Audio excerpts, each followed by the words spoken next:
welcome to the White House. It is my distinct honor to introduce the Chief Justice of the Supreme Court.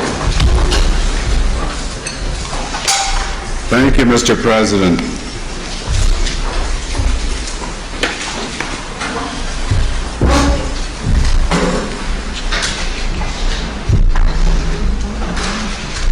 Justice Ginsburg, will you raise your right hand and repeat after me? I, Ruth Bader Ginsburg, do solemnly swear. I, Ruth Bader Ginsburg, do solemnly swear that I will support and defend the Constitution of the United States. That I will support and defend the Constitution of the United States Against all enemies, foreign and domestic. Against all enemies, foreign and domestic. That I will bear true faith and allegiance to the same. That I will bear true faith and allegiance to the same. That I take this obligation freely. That I take this obligation freely. Without any mental reservation or purpose of evasion.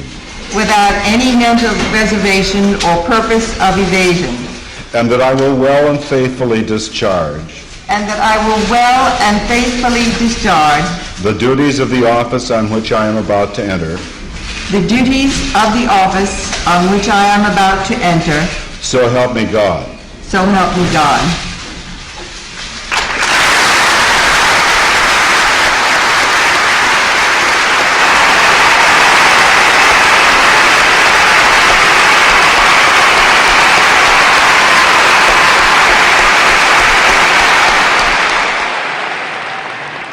Ladies and gentlemen, please welcome Dean of the Clinton School of Public Service, Skip Rutherford, and Executive Director of the Clinton Foundation, Stephanie Street.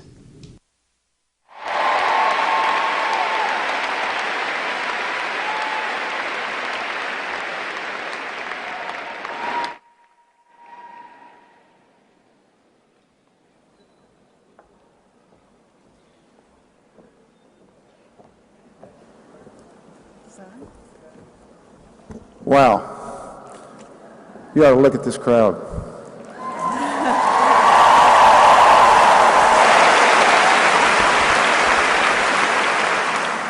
For those here this evening and those watching via live stream and on C-SPAN, Stephanie and I welcome you to the Frank and Kula Compuris Distinguished Lecture Series. We would ask that you please silence your cell phones. Little activity there. Let me begin by first lifting up those who have been impacted and are dealing with Hurricane Dorian. If you are able, please consider supporting relief efforts. I'm Skip Rutherford, Dean of the Clinton School, and on behalf of the Compuris family, AT&T, the Clinton Foundation, and the Clinton School, we're glad you're here. Special thanks to Catherine Ann Compuris-Trotter, Drew Compuris, and Dean Compuris for establishing this series honoring their parents. What a gift.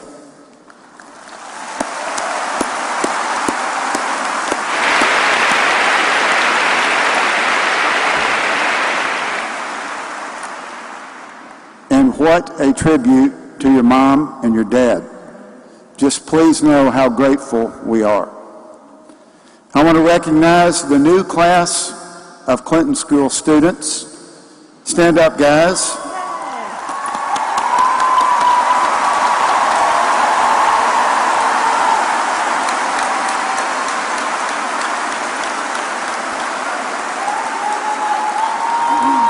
As well as our returning students, our faculty, our staff, and our very talented group of alumni right over there.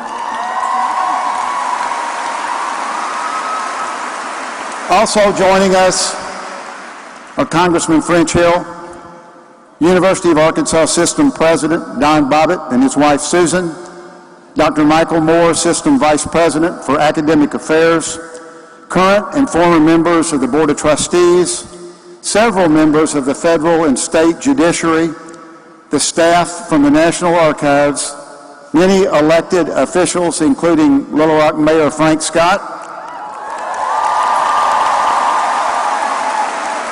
and guests from all over Arkansas and the region. We're pleased to welcome students from Philander Smith College and several other campuses, including the Constitutional Law class at UA Little Rock's Bowen School of Law.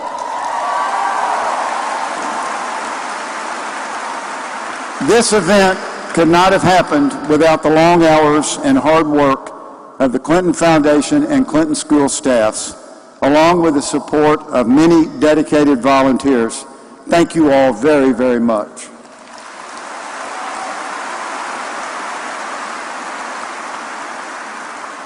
A few months ago, I heard 10-year-old Annalee Castleberry of Batesville deliver a very personal and inspiring speech. In her remarks, she listed people she most admired, and in addition to her family members, she proudly said, and I quote, RBG.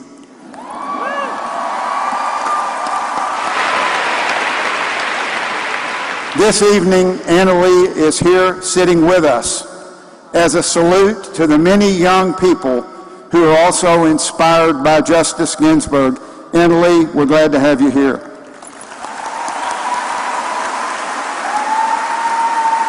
Again, thank you all for joining us, and thank you, Compuris family, for making all this possible.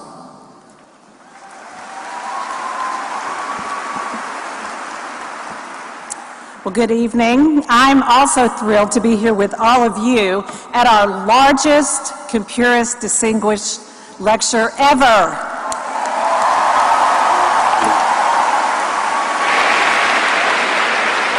We knew that Justice Ginsburg would draw a large crowd, larger than the center's Great Hall could hold. And we were right.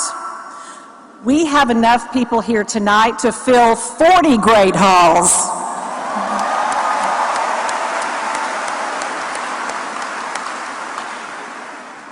As a young White House staffer, I had the honor of being in the Rose Garden on a very sunny day in June 1993, when President Clinton announced his nominee for the United States Supreme Court. Although I was somewhat familiar with Judge Ginsburg's accomplishments, she had already achieved so many firsts, I really wasn't prepared to be awestruck. Her remarks that day were poignant and powerful and have stayed with me all these years. As she was wrapping up, she thanked the many people who had helped her along the way, and she saved the last thank you for her mother, Cecilia Amster Bader. Justice Ginsburg describes her as the bravest and strongest person she had ever known.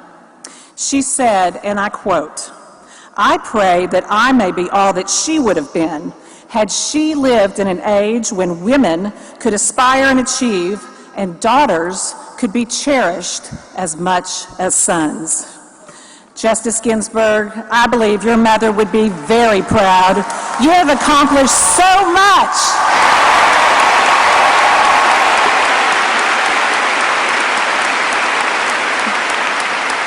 And you are cherished by so many. It is now my honor to introduce someone else who is cherished by so many of us. When selecting the site for his presidential center, President Clinton said one reason he chose his beloved home state was because he would have never become president without the support of the people from Arkansas.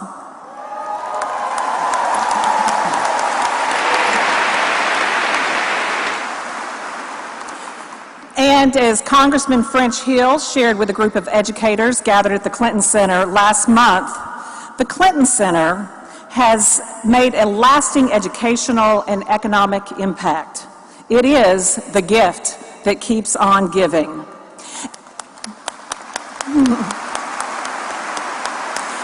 And 15 years after we opened our doors, the Clinton Presidential Center continues to give back to our community and our state. And I think this program tonight is a pretty good example.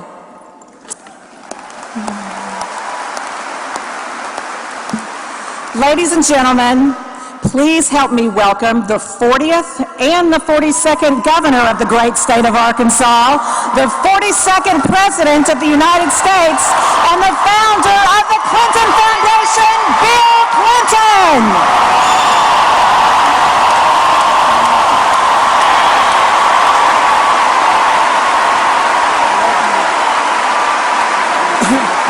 Thank you very much.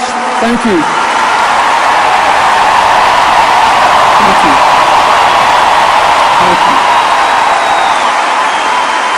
Thank you. Thank you. I want to thank Stephanie and Skip for the work they do at the Clinton Center and at the Clinton School of Public Service. I want to thank the Campuris family for sponsoring this lecture series. And thank you.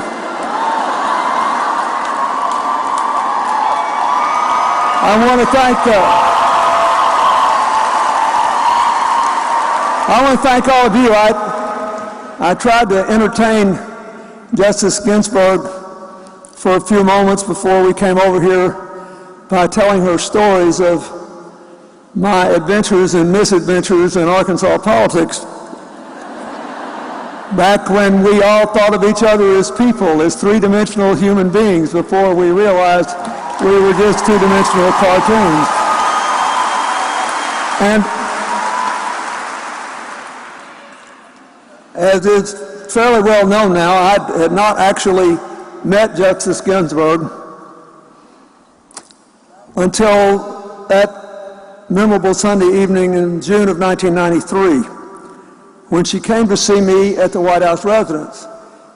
I had already interviewed 2 other people, and it immediately leaked to the press.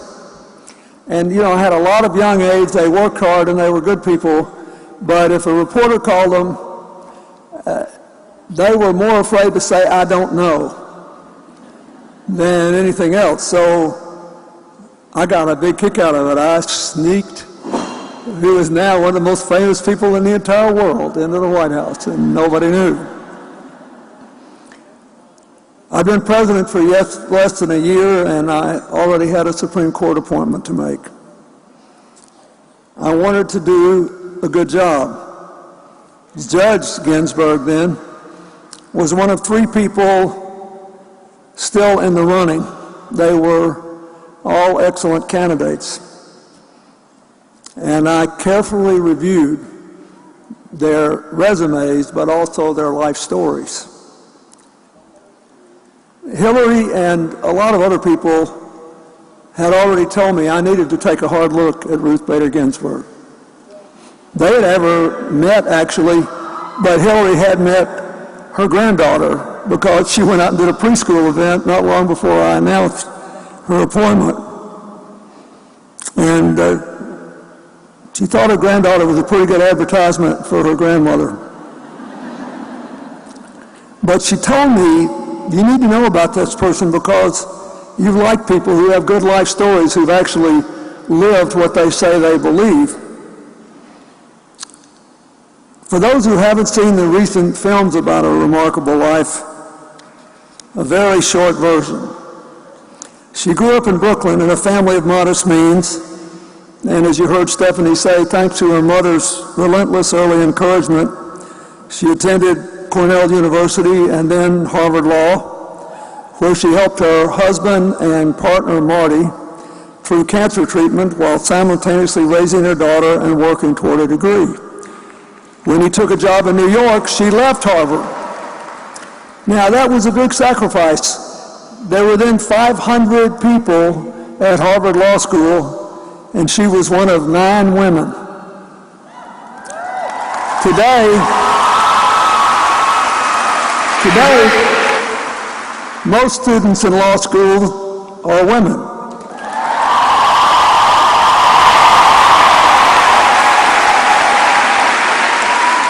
After she graduated from law school, she went on to co-found the Women's Rights Project at the ACLU and began her career as a judge, still when the legal field was not particularly open to women. From the start of our first conversation in 1993, I got why so many people were hoping I'd appoint her. She was both brilliant and had a good head on her shoulders. She was rigorous but warm-hearted. She had a great sense of humor and a sensible, achievable judicial philosophy. She also kept the moral compass and the mental toughness that guided her from humble beginnings. I was so engrossed with her story when we were sitting there, and I just kept peppering her with questions, that I suddenly felt that I was really not interviewing somebody for the Supreme Court at all. I was just a guy talking to somebody that I really liked and that I hoped could be a part of our future. I had once taught constitutional law, and I knew how much the Supreme Court mattered. Even to people who didn't know it, I knew that it affects all Americans, sometimes very personally and deeply. I always thought a Supreme Court justice should have the heart, spirit, talent, discipline, knowledge, common sense, and wisdom to translate the hopes of the American people, their legitimate desire for fair and equal treatment, in all the cases presented to it, into an enduring body of constitutional law that would preserve our most cherished values and still enable the American people to move forward. When I ran for president, I promised the American people that kind of justice. I think I kept that promise.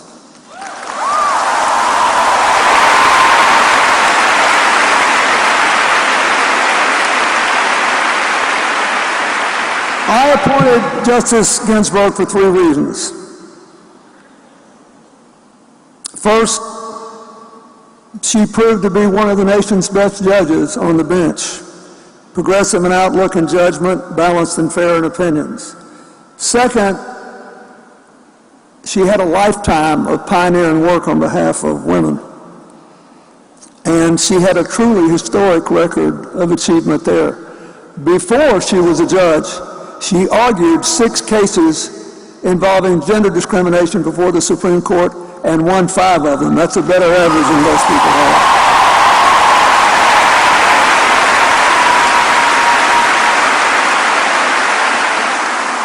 Finally, I thought she had the ability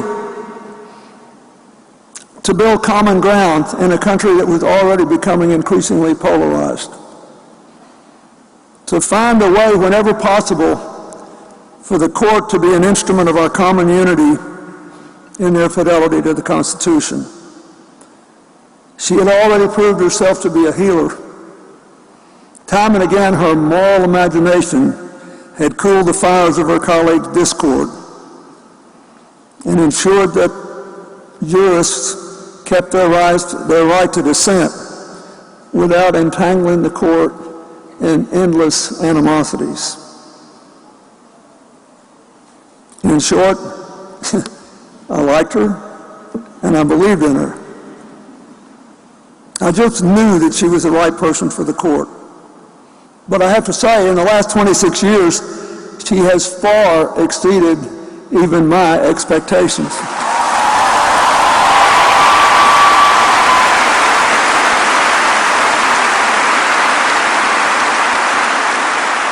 She's written landmark opinions advancing gender equality, marriage equality, the rights of people with disabilities, the rights of immigrants. And she's almost as well known for her amazing dissenting opinions. In every case, she offers an alternative vision about how America ought to work for everybody, how it ought to be, how votes ought to be counted, not discarded, how districts should be fair. I could go on and on. There's 7 or 8 of those dissents that I just read every now and then when I'm bored. and want to be reminded about why I still believe in America and the Constitution. But I have to say this.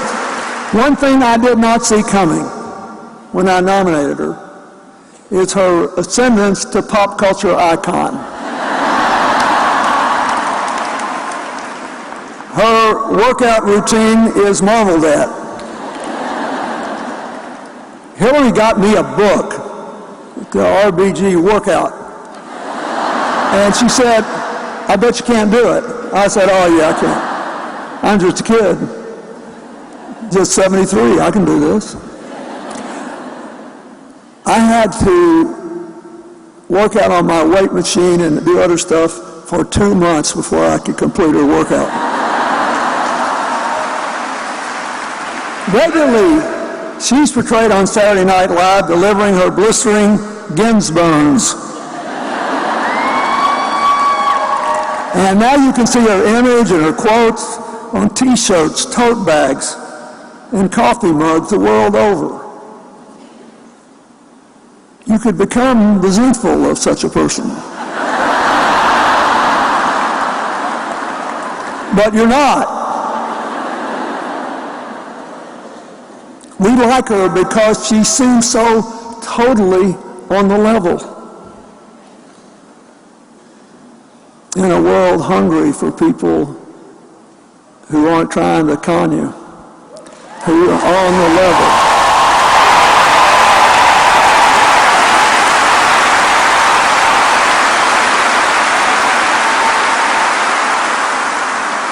She spent a lifetime trying to give other people from the get-go the opportunities she spent her early life struggling to reach.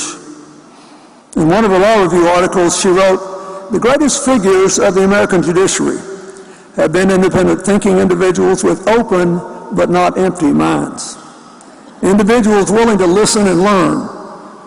They have exhibited a readiness to re-examine their own premises, liberal or conservative, as thoroughly as those of others." She's lived her life doing that. And somehow she also has found the time not only to attend just about every opera ever produced, but to actually appear on stage in some of them as well. Not very long ago, I had the honor of going to the University of Virginia to a special symposium on the presidency, and I said, it seems to me you could define the presidency of everyone who served by how they answered two questions connected to the oath of office. You have to promise to protect and uphold the Constitution. And those two questions can be found in the very first phrase of the prologue. We, the people of the United States, in order to form a moral perfect union. The same thing could be said of Supreme Court justices. The two questions are, who's in we the people? And what does a more perfect union mean? I believe for Ruth Bader Ginsburg, we the people is all of us. And I believe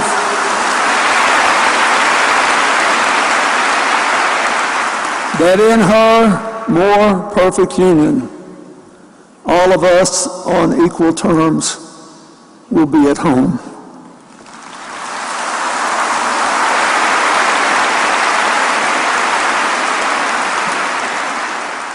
She's going to be interviewed tonight by NPR's remarkable legal affairs correspondent, and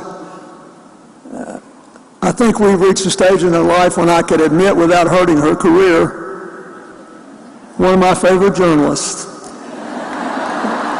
Nina Totenberg. Now,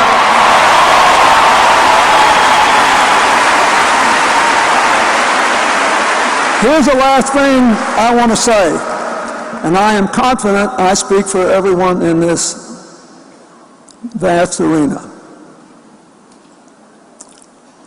Only one person here appointed her, and one person, Senator David Pryor, voted for her, but all of us hope that she will stay on that court forever. Ladies and gentlemen, Justice Ginsburg and Untitled.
Thank you.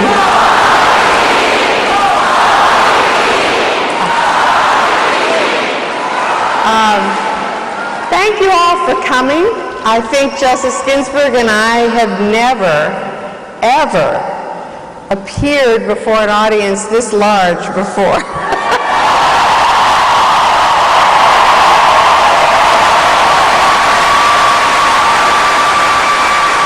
And I understand that normally this is, I guess recently, the worldwide wrestling entertainment.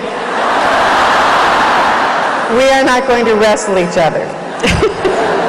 We're going to try to entertain you a bit and inform you. You've heard President Clinton describing why he picked Justice Ginsburg. But I think I should start this interview asking you about that interview. So let me set the stage. The year is 1993. The new president is flirting with all manner of potential Supreme Court nominations, and the names keep getting leaked to the likes of me.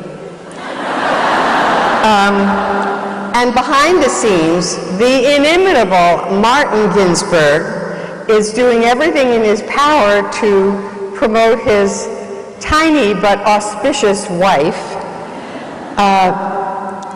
And finally, you get a call from Bernie Nussbaum, the White House counsel, and it's a call that you had long hoped for, but you are in something of a fashion dilemma.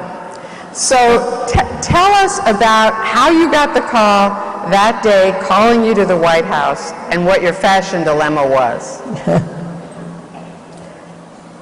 I was called on a Saturday in Vermont, where I was to attend a wedding. And Bernie Nussbaum said, "The president wants to meet you. Please come back to D.C. And I said, well, I've come all this way to attend the wedding. Can I come tomorrow morning? And he said, fine, we'll go right from the airport to the White House. And I said, but I'll be wearing my traveling clothes. Well, that's okay, because the president would be just coming off the golf course. So I arrive in my plain clothes, and in comes a very handsome president wearing his Sunday best because he just come from church. So what was the conversation with the president like? What kinds of things did he ask? And did you have a good time, or were you in interview agony? I didn't hear the... Did you have a good time, or were you in I had a interview wonderful agony? No, it was very easy to talk to the president. We talked about constitutional law. After all, he was a constitutional law professor. We talked about family. We talked about many things. And I've had the experience with some men that they have a certain discomfort talking to a woman. That was not that way with President Clinton.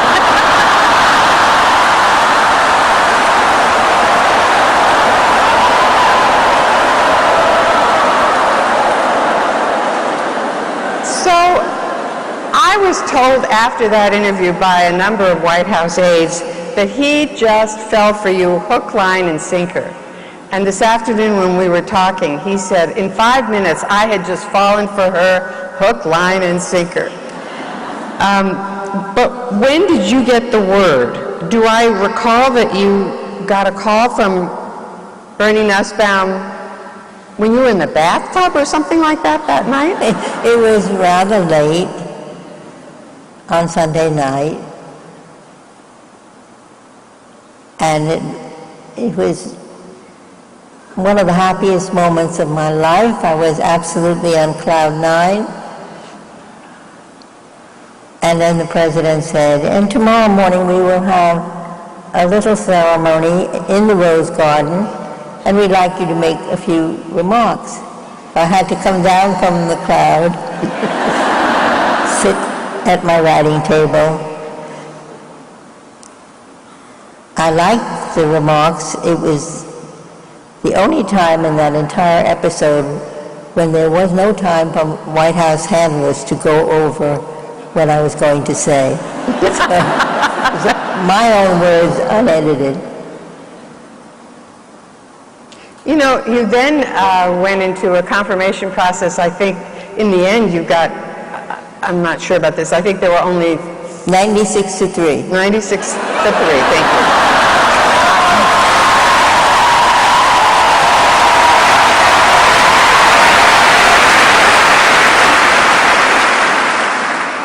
Republicans today often cite the Ginsburg rule.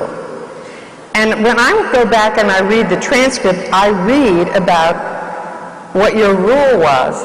But it strikes me that in light of modern confirmation hearings, more modern confirmation hearings, nominees are considerably less responsive of all political stripes, not just Republican nominees. You actually answered questions about abortion and the death penalty and all kinds of things. The Ginsburg rule was that you please do not ask a question that may come before the court, because then I would have to disqualify myself if I gave an answer, because a judge is not supposed to react just off the top of her head. When a question is presented to us, we read, first of all, the decisions that were written by the courts below, the trial court, Court of Appeals, and then we read the briefs that are anything but brief, filed by the lawyers, and we read the relevant precedent.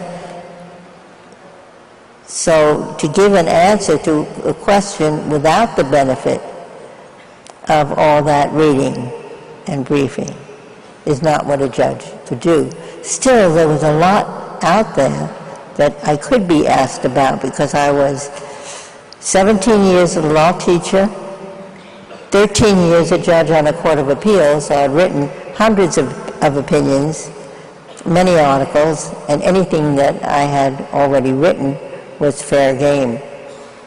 So you arrive at the court, you're the second woman, and Justice O'Connor had been there for 12 long years without you, right? What advice did she give you? She told me just enough to enable me to navigate those early weeks. She didn't douse me with a bucket full of information, just enough to get by. She was, I think, very pleased at a change the court made when I was appointed. Justice O'Connor was the lone woman on the court for 12 years. In our robing room, there is a bathroom, and it says men. For Justice O'Connor, when the need arose, she had to go all the way back to her chambers. When I came on board, they rushed a renovation. They created a women's bathroom equal in size to the men's.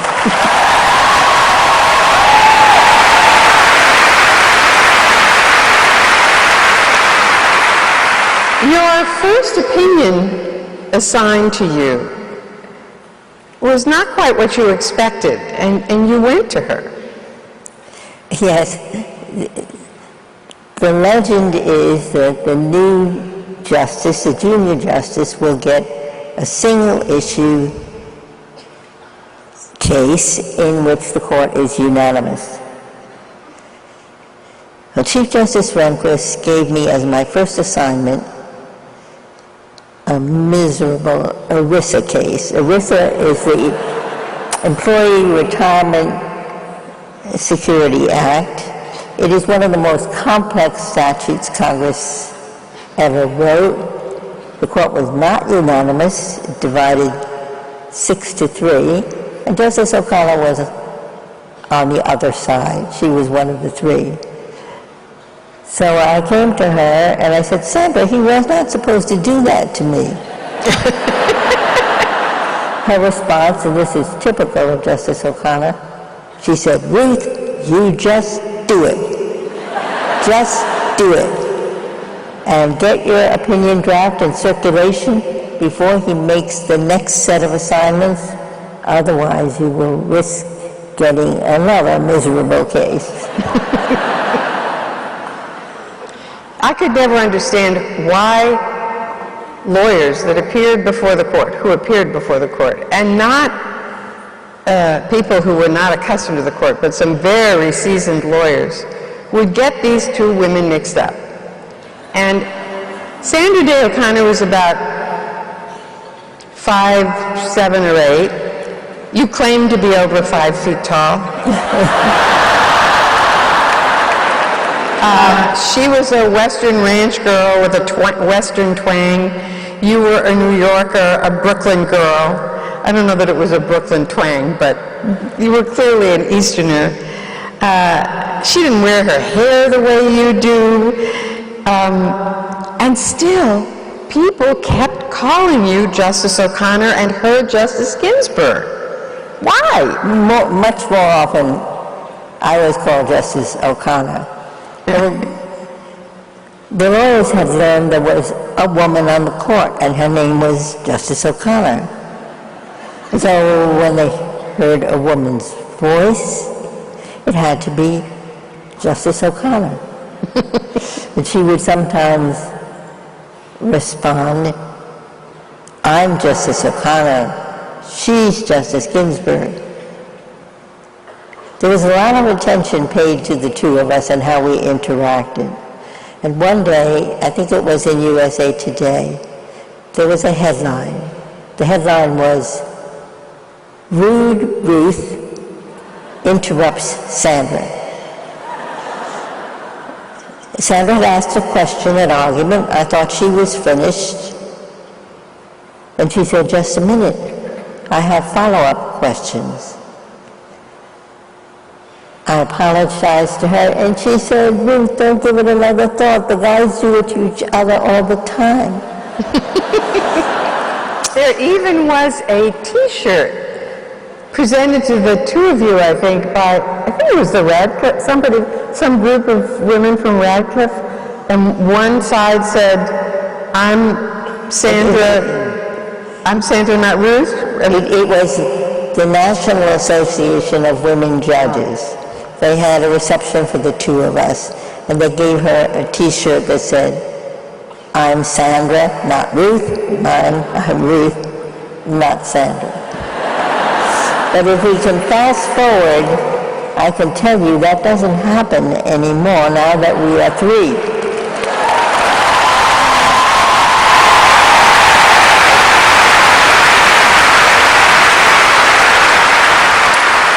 What kind of a difference does it make? What kind of a difference does it make to have 3? Oh, one is the public perception. We have a line, a 10-minute line, often school children coming in and out of the court. And if they see 3 women, because of my seniority, I sit next to the chief. Justice Sotomayor is on one side, Justice Kagan on the other. So we're 1/3 of the court. We're all over the bench. And as you will affirm, my sisters-in-law are not shrinking violets. They are very active in the colloquy that goes on at an oral argument. For the years Justice Scalia was with us, there was kind of a competition between Justice Sotomayor and Justice Scalia, which one could ask the most questions at oral argument. You were the lone woman justice after Justice O'Connor retired. From 2006, I think, to 2000, pretty near the end of 2009. And I had the sense that you were not a very happy camper at that time. It was a lonely position. And viewing the court, there was something wrong with the picture. The public would see these 8 rather well-fed men coming on the bench.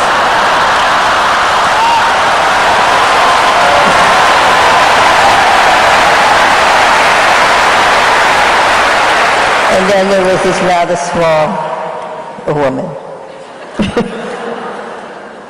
And did you find that even there, on occasion, when you were just one, did you occasionally see that phenomenon of you say something and nothing happens, and then 10 minutes later or 5 minutes later, one of your brethren says the same thing, and everybody goes, "Oh, that's a very good idea"? Well, that happened at conference more than once. But I would make a comment, no reaction. Then one of my male colleagues would say basically the same thing, and people would react. That's a good idea, let's discuss it. It's a habit that had developed that you don't expect very much from a woman, so you kind of tune out when she speaks, but you listen when a male speaks. Now, I can tell you that experience, which I had as a member of the law faculty, as a member of a court of appeals, now that I have 2 sisters-in-law, it doesn't happen.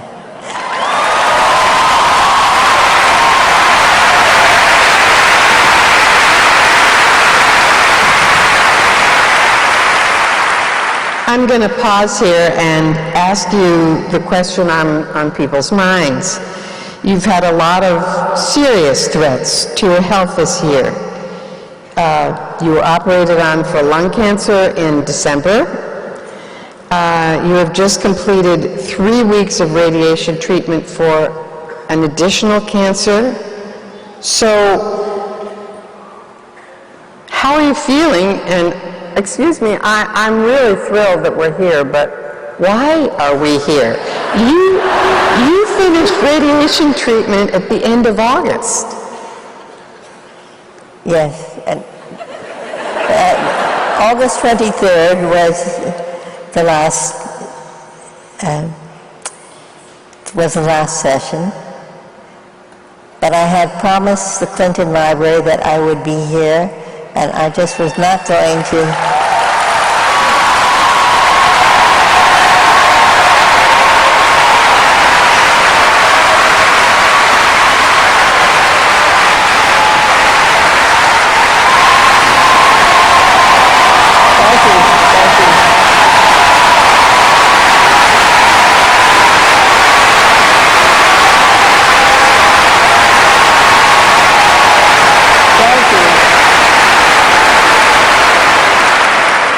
And I'm pleased to say that I am feeling very good tonight.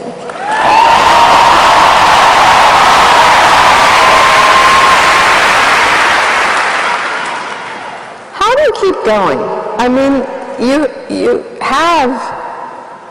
I took a ton of briefs with me on the plane here, and I managed about an hour and a half's worth, and then I was ready for a break. You do this when you're sometimes feeling really rotten in the last year.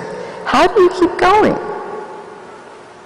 I think my work is what saved me, because instead of dwelling on my physical discomforts, if I have an opinion to write, or I have a brief to read, I know I've just got to get it done, and so I have to get over it. Well, this is another instance where I got very good advice from Justice O'Connor. Justice O'Connor had a mastectomy, and she was on the bench 9 days after her surgery. She told me in my first cancer bout, was colorectal cancer, Ruth, you schedule your chemotherapy for a Friday. Then you can get over it a Saturday and Sunday, and be back in court on Monday.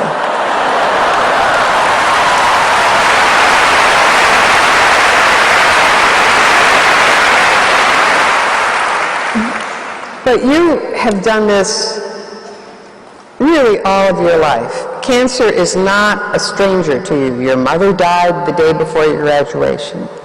Your husband was diagnosed with testicular cancer when you were both at Harvard Law School, and you had an 18-month or 2-year-old child at the same time, and you're on law review. I think I often get Justice Ginsburg just to describe what a day in her life that awful year was like before Marty survived and beat the odds.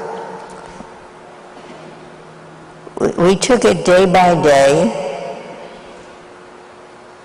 We always believed that we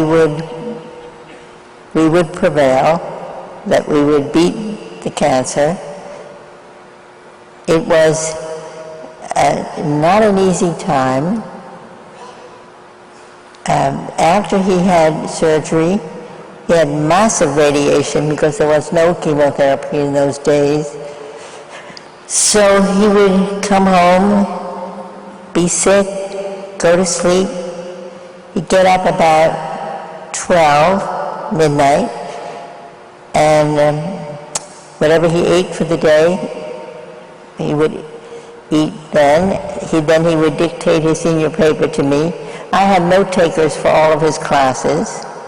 My routine was I would go to my classes in the morning, go to the hospital in the afternoon, come home, play with my daughter, who was then 2. No, Jane was 3. Put her to bed. After dinner, which was at midnight, I would then go back to the books and prepare for the next day. So I was getting along on 2 hours of sleep a night for a week on end. But we always had a positive attitude that we would live.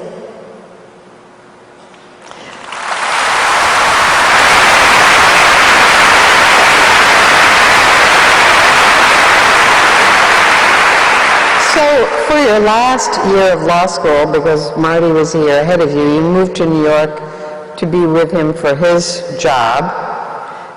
You graduated tied for first in your class at Columbia Law School, but you couldn't get a job.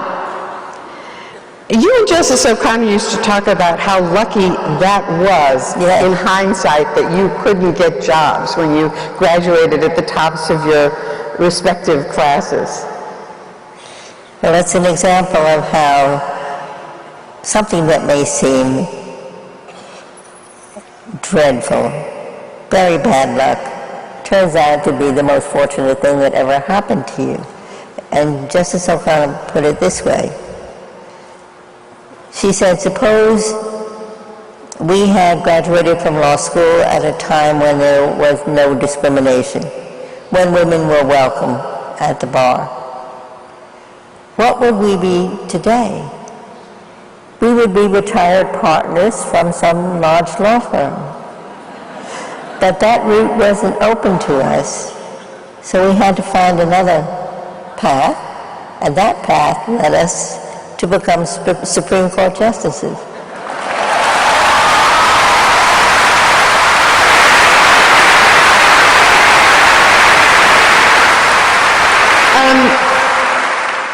You were recommended for all kinds of clerkships, Supreme Court clerkships, Court of Appeals clerkships. Nobody would interview you. None of these, because in those days they were all men, would interview you. You finally did get a clerkship back then thanks to the rather assertive intervention of one of your professors, who basically said to your judge, the judge who hired you, if you take her and it doesn't work out, I have a guy who I'll send to you. He's at a law firm now. But if you don't, I will never send you another Columbia grad. So you went to work for Judge Palmieri. It ended up for 2 years, despite the fact that you had 2 strikes against you, where you were not only a woman, you were a mother.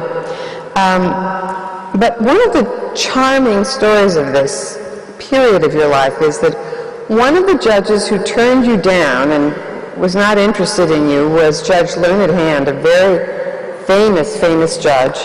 And he turned you down because he said he couldn't swear in front of you. So you pick up the story from there. Judge Leonard Hand lived 1 block away from the judge for whom I clerked, Judge Palmieri. And Judge Palmieri often drove Leonard Hand home. When I was finished in time, I would ride uptown with them, sitting in the back seat. And this great jurist would say anything that came into his head. Words that my mother never taught me. And I asked him, you say you won't consider me as a clerk because you would have to censor your speech. And yet in this car, I don't seem to inhibit you at all. And his response was, young lady, I am not looking at you.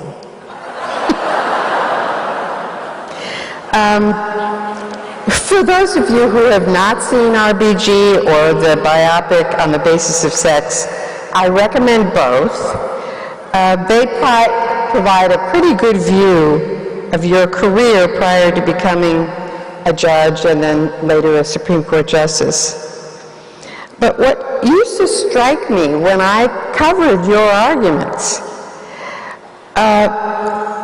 was how you had tailored your arguments. You had an all-male Supreme Court, and you tailored your gender discrimination cases, the arguments in those cases, to appeal to different justices in different ways.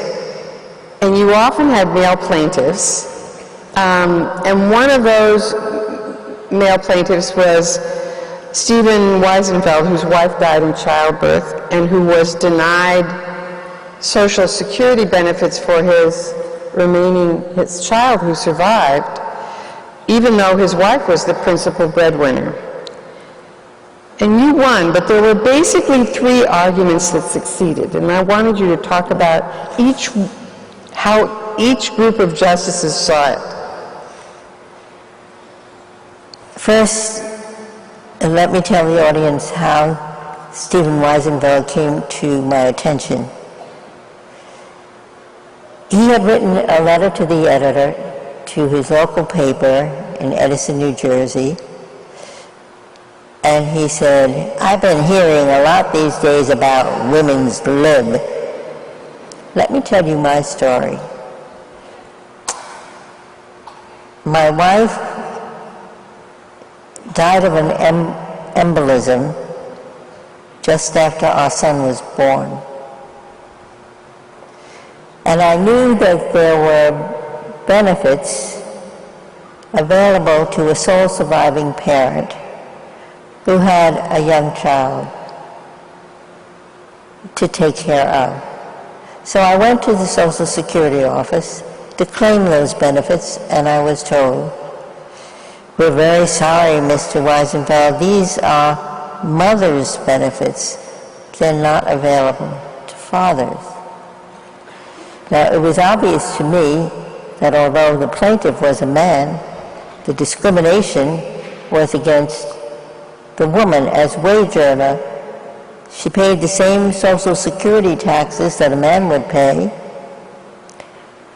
but her contributions did not net for her family the same protection. So I think it was the dominant view of the court that this was really discrimination against the woman as wage earner. A few of the justices said, no, it's discrimination against the male as parent. He doesn't have the option to personally care for his child. Under Social Security, you could earn a certain amount and still get the Social Security benefits.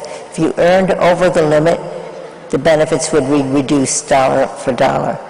And Weisenfeld had figured out, I can do part-time work, earn a certain amount, and keep those benefits. So some of the justices said it's obvious that it's discrimination against the male as parent. He has no choice but to work full-time. He doesn't have the option to care personally for his newborn. And then there was one who later became my chief, then Justice Rehnquist, who said, it's totally arbitrary from the point of view of the baby.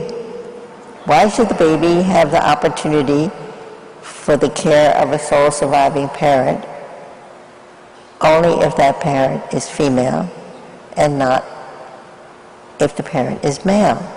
So it was such a wonderful illustration of how gender-based discrimination hurts everyone. Hurts women, hurts men, and children.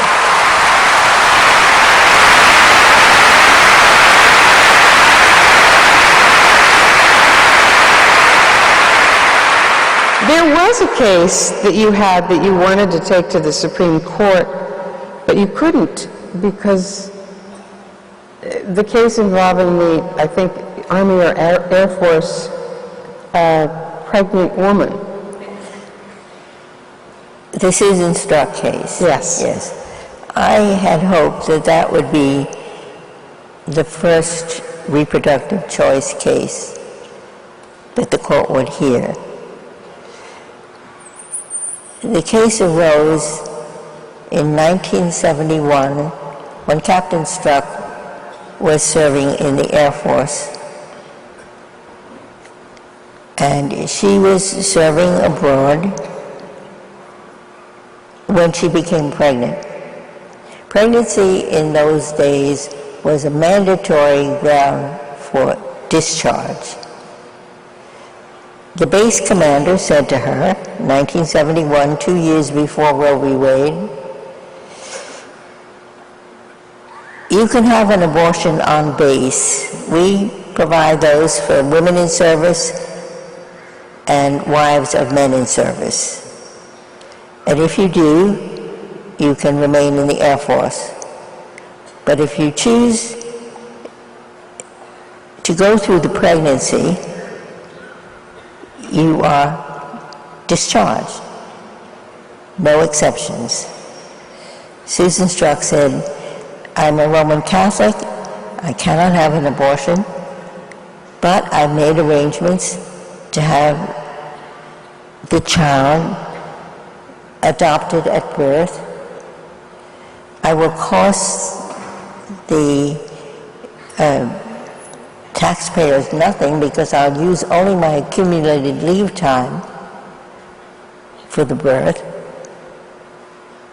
And she said, you know, here we are at Croc Air Force Base, where some of my male colleagues get hooked on alcohol or on drugs, and you don't mandate their discharge. If they report themselves, they can be in a rehabilitation program, and you will keep them for much longer than the time I'm going to take off for this birth. Doesn't make any sense. Pregnancy is a mandatory ground for discharge, and that was that. Susan Struck brought her case in a federal district court. She lost there. Oh, by the way, she was very well represented, so she got a stay of her discharge every month. So she was always in, fighting to stay in, not out trying to get back in. Mm-hmm. Anyway, she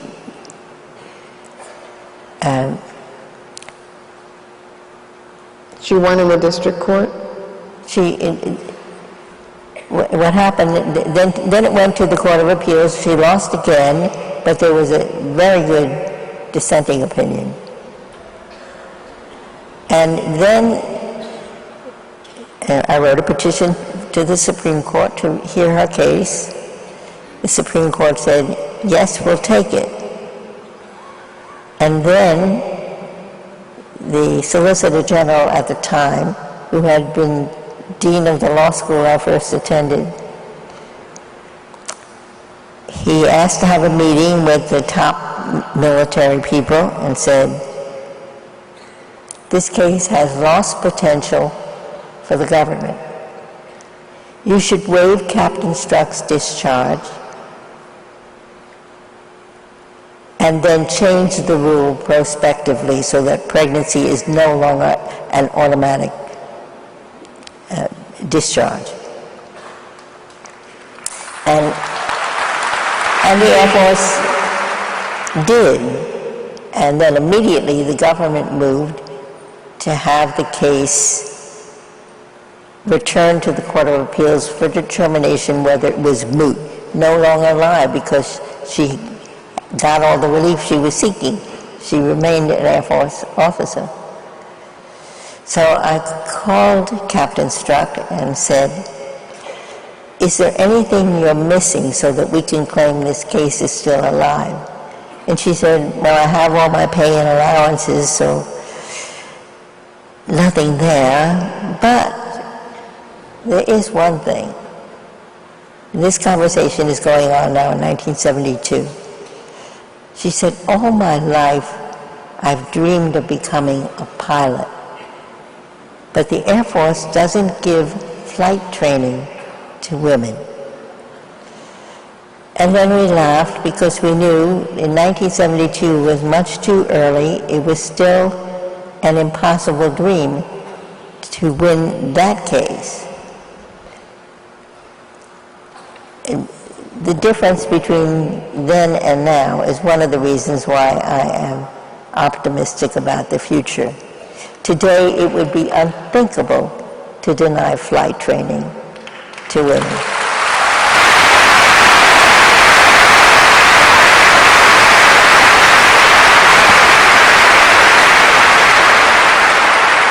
Justice Ginsburg, this may be a little too thinky, but I think it's important to talk about. And that is the notion of originalism versus a living constitution.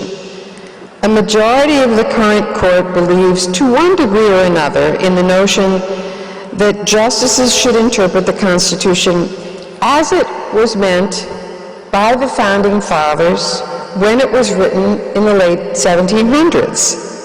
That the original intent is what matters, and the text as it was written and what it was intended. You and most of the justices you have served with, at least until now, have a somewhat different take. That the Constitution was written to be elastic enough, as Justice Kennedy, now retired, put it, to accommodate changes in society. Could you talk about your thinking a bit?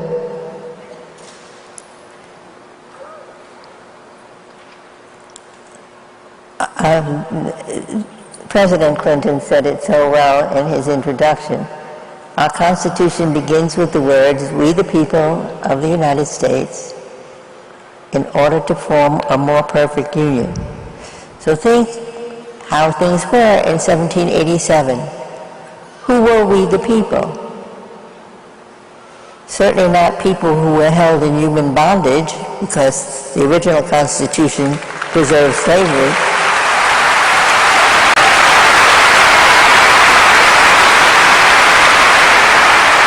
And certainly not women, whatever their color, and not even men who own no property. So it was a rather elite group, we the people. But I think the genius of our Constitution is what Justice Thurgood Marshall said. He said he doesn't celebrate the original Constitution, but he does celebrate what the Constitution has become now well over 2 centuries, and that is the concept of we the people has become ever more inclusive. So people who were left out at the beginning, slaves, women, men without property, Native Americans were not part of we the people. Now all the once left out people are part of our political constituency. And we are certainly a more perfect union as a result of that.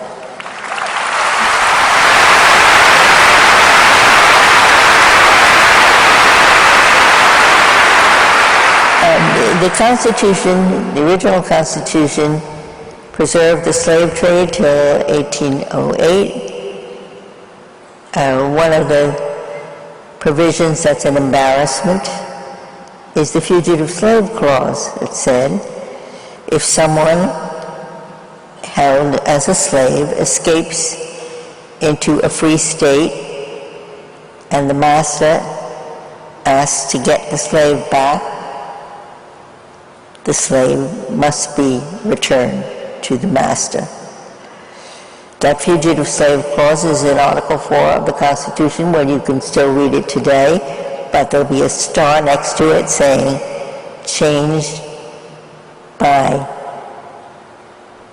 the 14th Amendment, it says.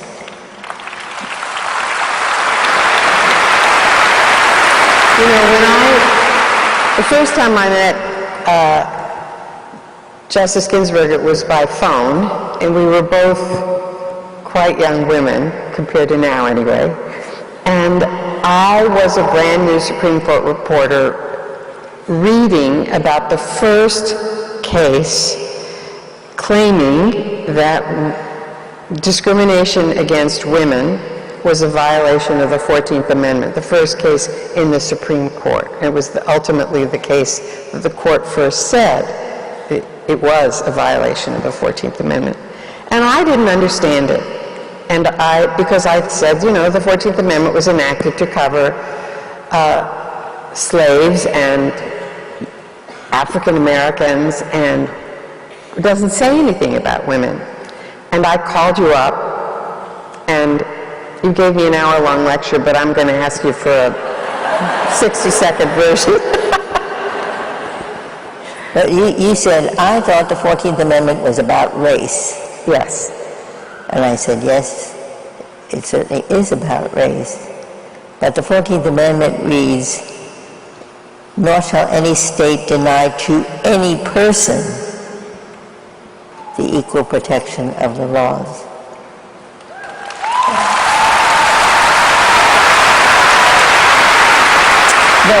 The first time the Supreme Court heard such an argument was in the 1870s. A woman wanted to vote, And she said she was stopped at the polls. And she said, now, I read the Constitution, and it says, nor shall any state deny to any person the equal protection of the laws. The court's response to her was, you are indeed a person, and you are a citizen of the United States, but so too are children. And no one would suggest that children should have the right to vote. The court has come a long way since then.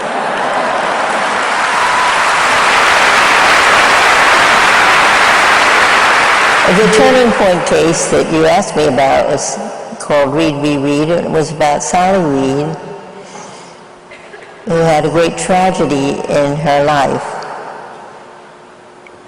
She had a son. She and her husband divorced. When the boy was young, the legal term is of tender years, Sally was appointed custodian of the child. When the boy reached his teens, the father went to the family court and said, now he needs to be prepared for a man's world, so I should be the custodian. Sally fought that. She thought it would not be good for her son to live in his father's home. But she lost.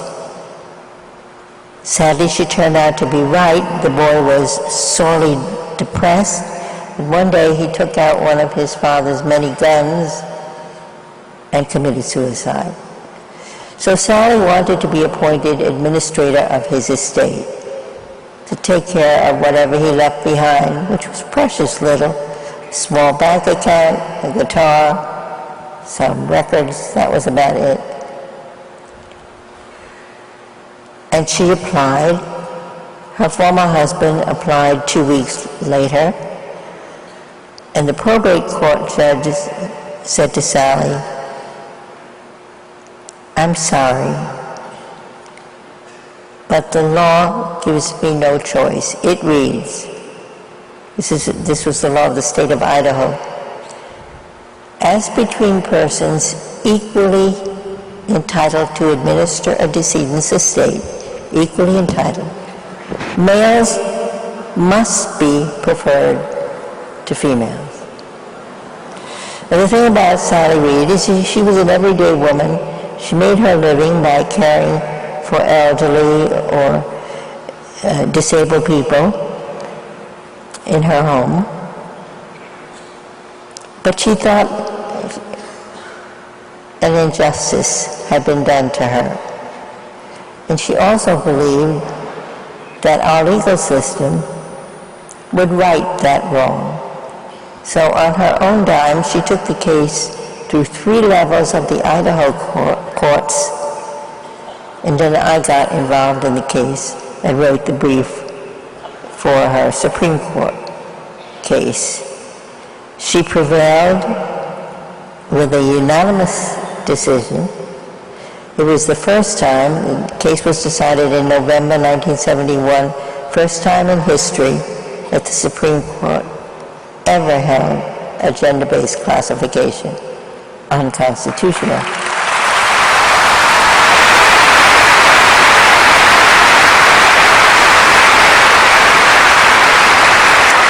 And then after that 1971 precedent, we were on a roll. Case after case, challenging gender-based classifications. And you can see on the basis of sex and understand more, and RBG and understand yet more. So, speaking of children for a moment, I want to sort of lighten this up before I close with some conversation about your late great friend Justice Scalia and your relationship with him. But first, could I get you to tell the story of the elevator thief? Oh, the elevator thief was my then, let's see, how old was Jamesy? Must have been 11, my son. My son was a lively child. I called him lively, but his teachers called him hyperactive. His school had a hand-operated elevator. The elevator operator went out to smoke a cigarette, and one of my son's classmates dared him to take the kindergartners from the ground floor up to the top floor. So my son did that, and he was greeted by 3 stone faces, the room teacher, the school principal, the school psychologist. And I was getting calls about once a month to come down to the school to hear about my son's latest escapade. Well, one day I was in my office at Columbia Law School and feeling particularly weary because I had stayed up all night writing a brief. And I said to the caller, "This child has 2 parents. Please alternate calls."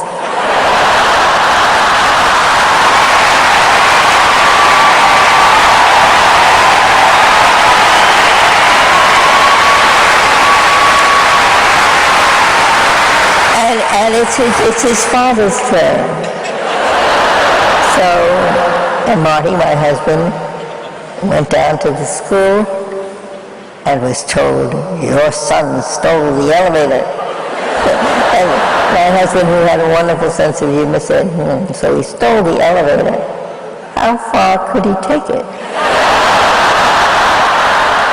Now, I don't know if it was Marty's sense of humor. I suspect it was that the school was very hesitant to take a man away from his work. There was no quick change in my son's behavior, but the calls came barely once a term,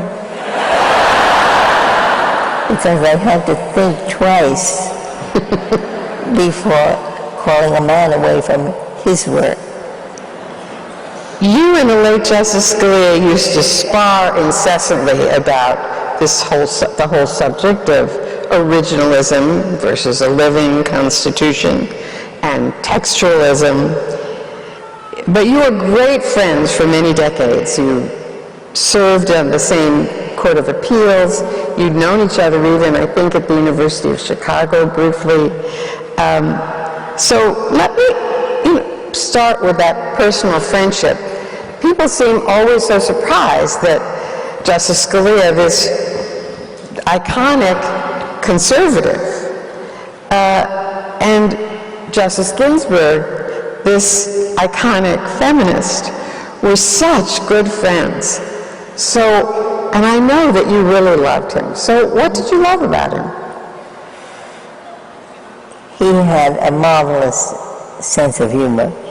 When we were on the Court of Appeals together, the Court of Appeals has 3 judges, and he would sit next to me, and he'd whisper something during the argument that absolutely cracked me up, and all I could do to avoid bursting out into hysterical laughter. And one thing that we had in common, we both worked very hard on our opinions. We tried to write them so at least judges and other lawyers and hopefully a larger public could understand what we were saying. Justice Scalia was the son of a Latin professor at Brooklyn College, and his mother was a grade school teacher, so he was an expert grammarian. He would sometimes come to my chambers or call me and say, "Ruth, you made a grammatical error. I don't want to embarrass you by sending you a note that would be circulated to all of our colleagues, but you should fix this up." And I would call him and say, "This opinion is so strident, you're not going to be as persuasive as you would be if you would tone it down." He never took that advice. We also we really cared about family. We spent every New Year's together. The 2 couples, plus he had many more children than I did, but whatever children wanted to come along. And Justice Scalia and I shared a passion for opera. So we were extras, in a couple of opera performances at the Washington National Opera. Am I making this up, or did you sit on his lap in one of those? No, the soprano sat on his lap. So he knew that she was going to end the song on his lap, but what he didn't know is that she was going to throw her arms around him and give him a big kiss.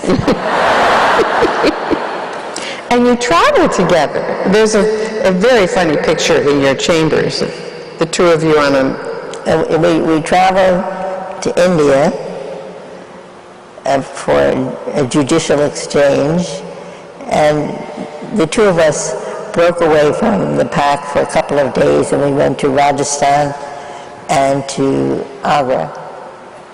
And there was a famous picture. We're in the Ramba Palace in Rajasthan, a very beautiful. It was the palace of the last Maharaja of Rajasthan. So there was a very elegant elephant, very beautifully painted elephant. And we were taking a ride on the elephant, and I'm sitting in the back, and Scalia is in the front, and my feminist friend said, "Horace, what are you doing sitting in the back of the elephant?" And I explained it had to do with the distribution of weight.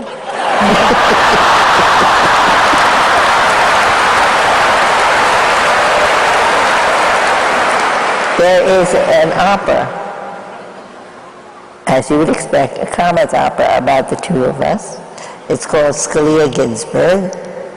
Again, why is Scalia first?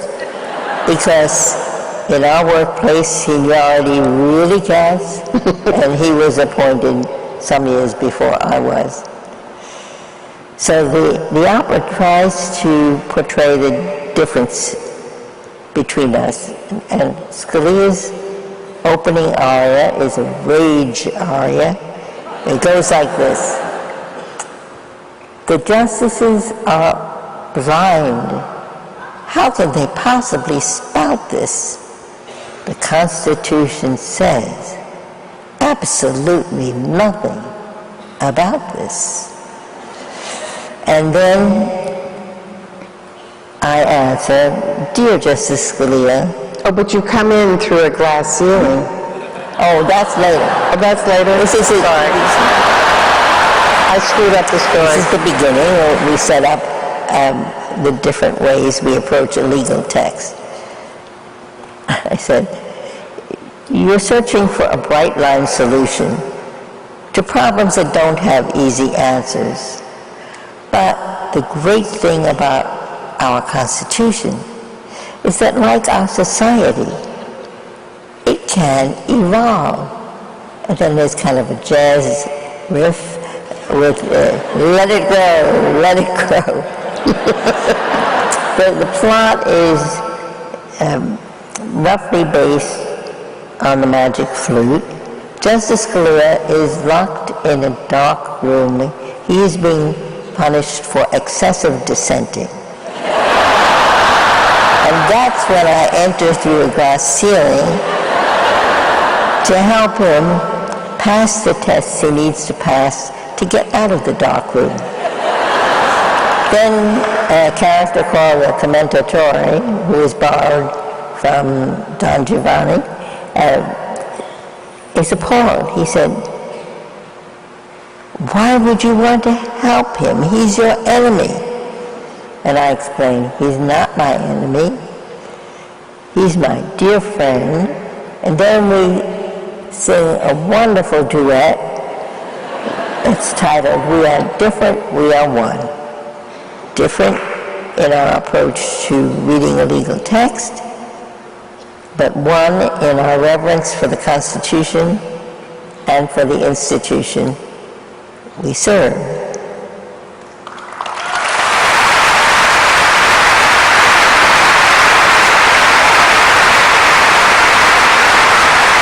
Well, Justice Ruth Bader Ginsburg, dear notorious one, We thank you for a wonderful evening.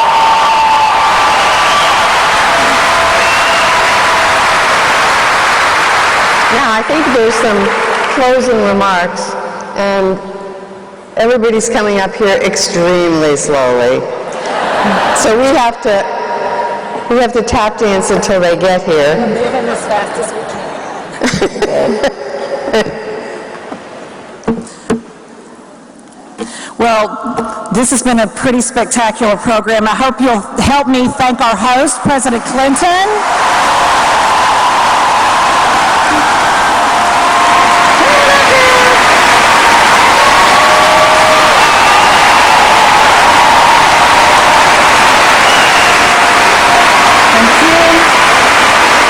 Thank you, President Clinton, for putting the Clinton Center in Arkansas so we can have programs like this. Do you agree?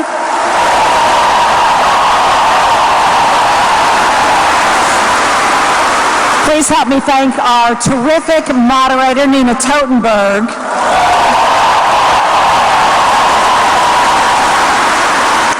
And of course, the remarkable, the notorious RBG, Justice Ruth Bader Ginsburg.